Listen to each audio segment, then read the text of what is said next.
Hi, my name is Jason Sharp, and today I'll be joined by my colleague Jennifer Lynn, where we will be discussing the topic of M-learning and its application within school settings. So what exactly is M-learning?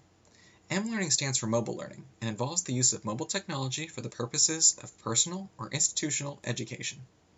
There's been much disagreement on how exactly to define the concept of M-learning, which makes sense considering that the widespread use of mobile technology is a relatively recent phenomena in the field of information technology. After scouring countless definitions, Jennifer and I finally settled on Joseph Corbeil's definition included in the second issue of the 2007 EduCause Quarterly. This definition is one of the most thorough definitions we encountered and covers several of the main tenets of M-learning. M-learning is dependent on mobile devices, whether it be phones, tablets, or internet-capable gaming devices.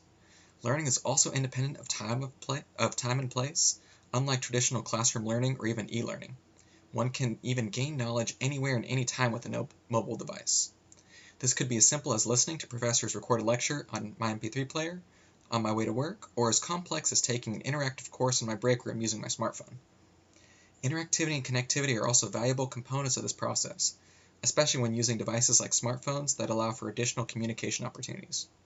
One example of this is the app Tutor.com to go, which allows students to have instant access to tutors via their smartphones and allows students to take pictures of their assignments, receive feedback, and later play back their sessions. This interactivity is key in mobile learning as students no longer get information pushed at them. They instead seek it out and interact with it in true Web 2.0 fashion. So how does M-learning differ from e-learning? First of all, M-learning is learning on demand and on the user's timetable.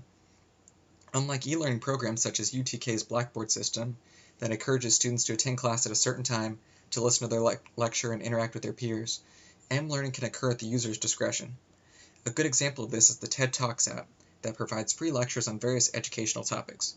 If I want to listen to a lecture on government surveillance, I can do so within minutes at any time of my choosing. Mobile learning is also focused on mobile devices, which sounds obvious considering the name, but it's an important distinction to make. This does not mean that e-learning can simply create a mobile app and call itself M-learning. I've been forced to attend a few Blackboard classes using my phone instead of a computer, and it's not a pleasant experience. The slides are too small, the keyboard's too hard to use for any sort of lengthy discussion, and features are missing. That's okay though. E-learning serves a very useful purpose, and M-learning is not meant to replace that, only help supplement it. Speaking of small phones, no one wants to spend 2.5 hours hunched over a 4-inch screen, so M-learning apps are typically shortened to provide immediate, necessary information. This would not be appropriate for a grad school course that must instruct students on how to become professionals in their fields, but it might be appropriate for a lab meeting or interactive discussion board to foster participation. Although we are tasked with discussing M-learning in the context of school settings, we want to provide a brief overview of how M-learning is used in other settings. The Department of Defense now uses M-learning as part of its Advanced Distributed Learning Initiative, after they conducted the study linked on this slide. 70% of the participants preferred the study's mobile version over its desktop counterpart and rated the convenience and touchscreen interactivity as being very beneficial. The average M-learning class time also decreased by almost half when compared to the desktop version. Merrill Lynch also began exploring M-learning in 2006 and developed trainings to be used with its employees' provided BlackBerry devices. The results of their study are also linked on the slide and had similar results to the Department of Defense, with a decrease in average class time and an increase in employee satisfaction from this change to M-learning. It's also notable that 56% of the study's users were at the executive level. The final case study involves a partnership between Qatar University in Western Asia and a corporate training department in Qatar Petroleum. Oil and gas workers were provided with English language training via M-learning, so that the workers could learn how to appropriately interpret workplace situations and learn required workplace terminologies. I was not able to find details on the results of the study, however I decided to include it on the slide as I thought it would be an interesting use of M-learning and demonstrates how wide the scope of M-learning can truly be. And now, on to Jennifer, who will discuss the advantages of M-learning. So let's talk a little bit about some advantages of embracing M-learning. With mobile technology, learning can now take place outside the traditional setting. It is context-driven, and students can become active investigators of their own environment. Learners have immediate access to information or have expertise on demand. M-learning also improves the interactivity between teachers and students, as well as a collaboration between the students themselves. In other words, rather than having learning in isolation, we can build a community of learners. M-learning also enables educational leapfrogging, satisfying learning goals as well as generating new ones. That is, learners can easily jump from one topic to another. In this way, M-learning promotes lifelong learning that extends beyond the school years. One of the most cited arguments for M-learning in schools is that it supports differentiated and customized learning. Students can work and learn at their own pace and review the material or advance to new ones as needed. M-learning is student-centered and learner-driven. It gives learners a choice over what they want to learn and how they want to learn it, which some argue to be more effective since students are intrinsically motivated by what interests them, not by what the teachers think that they should know. M-learning has also been shown to benefit students with special needs, which I'll talk about later.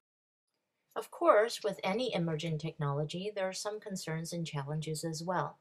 First and foremost, M-learning could potentially drive a bigger digital divide among our students, since not all of them can afford the cost of M-learning technology. M-learning imposes a big financial strain on schools as well. The initial investments on mobile devices and setting up the technological infrastructure might be high, and schools simply might not be able to afford it. This leads to debates over who should actually provide the technology. In the article about M-learning in Japan, we also saw that there could be potential technological problems such as small screen size, limited battery capacity, spotty internet connections, and so on. The push for M-learning also assumes that all faculty are willing and ready to adopt this new way of learning, but this might not be true. M-learning might require extensive training and steep learning curves. In the wrong hands, an expensive mobile device might become just a cool way to package old content. Another concern is the number of apps that are available, not all of which are relevant, good, or support learning goals. And while good M-learning apps could complement the traditional curriculum, they could also cause distractions in the classroom. The nature of M-learning devices makes it hard to monitor inappropriate use. Also, the effects of M-learning are unclear. Can M-learning apps really close achievement gaps? Some studies report gains in student performance, but some, such as the study done on Khan Academy, tells a different story. There are also ethical concerns as well when it comes to schools monitoring or controlling learning activities outside of school.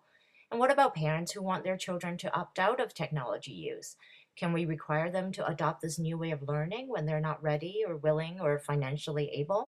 And with that, let's take a closer look at the impact M-learning has on our students, teachers, curriculum, and other stakeholders.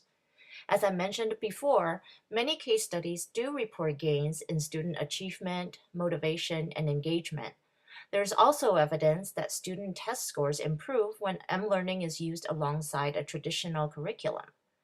We have included a link to a short video about a Chicago public school that saw a 50 to 60% increase in science and math scores after the students started learning on iPad. M-learning technology is also benefiting students with disabilities. In this short 30-second video, you'll get a glimpse of how M-learning technology can give a voice to those who weren't able to communicate or express themselves before. M-learning also has a huge impact on teachers. Under this new learning model, teachers' roles are being shifted to that of facilitators. Instead of knowledge communication, which tends to be one-sided, it's now more about knowledge sharing, where students play a bigger part. Some might ask then whether teachers are still necessary. But of course, the answer is yes. Certain forms of knowledge are not accessible, especially to younger students, without a formal pedagogic process where teachers play a crucial role. M-learning also impacts the curriculum and how lessons are delivered. We're seeing more and more electronic textbooks and assessments, which might be less expensive over time and might make it easier to roll out material that is compliant to the new learning standards, such as Common Core. And lesson delivery is no longer limited to books, worksheets, or traditional lectures. They can be anything from podcasts, TED Talks, Khan, or YouTube videos. M-learning also has an impact on other stakeholders, as we mentioned before. Schools, for example, will have to decide the role they play in rolling out M-learning technology. Who will foot the huge costs? Will this be funded by school districts, by the students and their families, or a mixture of both? Next, Jason will talk about the selection criteria and some of the mobile apps that are available on the market. Thanks, Jennifer. First off, I'd like to briefly discuss some of the technology that's commonly used in M-learning. I'd like to start this slide off with Desmond Keegan's elegantly straightforward explanation of what should be considered appropriate for M-learning. This would include the more obvious smartphones and tablets, however it would also allow for older portable technologies that are still sometimes used in M-learning. MP3 players can allow users to listen to recorded lectures, and we saw in our required reading that text messages on older phones were often used for early M-learning, and ebooks may even allow for one to learn at their own pace at a time of their choosing. We've also included some of the more debatable options that we've come across, such as laptops, netbooks, and portable gaming systems, which can offer varying levels of portability and usefulness depending on their capabilities. I'd also like to detail services that are available under M-learning, such as text messaging, specialized mobile apps from the Android and Apple App Store, and screencasts/podcasts. These are all useful methods of transmitting information and fostering mobile learning. For those that are interested in implementing M-learning in their school systems, I have defined a set of criteria that can be used in the selection of hardware and software. First of all, cost will always be an issue, especially in a school system.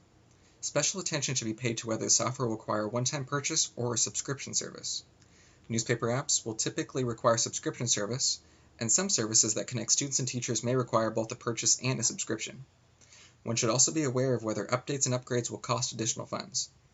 Apps that are purchased for an iPhone may require a second purchase for the optimized iPad/HD version.